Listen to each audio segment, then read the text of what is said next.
a part of this question is anachronistic in that some of the definitions for eschatology, postmillennial, premillennial, amillennial, are categories of thought that belong possibly after the 16th century. So we are forcing, and let me stay with Calvin because the Luther scholar is beside me here.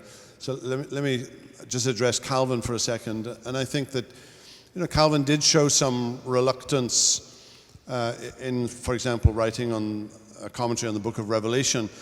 But dominant in Calvin's thought is the view that Christ is king and Christ triumphs. I think dominant in Calvin's thought is the concept within Matthew 16, I will build my church and the gates of hell will not prevail against it. So when Calvin talks in the Institutes about what God has in store for the church, it's always one of triumph, that all the elect will be saved.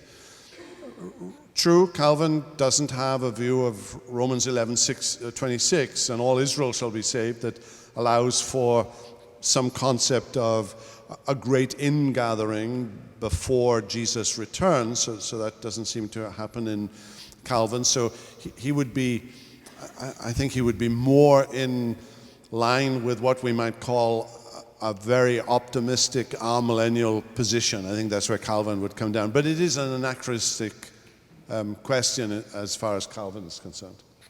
Well, I think so too. And there are so many different views on eschatology, as you know. And the Reformed camp today is divided among at least three. There's postmillennialism of a sort, there's amillennialism of a sort, and there's a particular kind of premillennialism that has been around, but not the radical Chiliism that was in the early church, or what you would call today dispensationalism.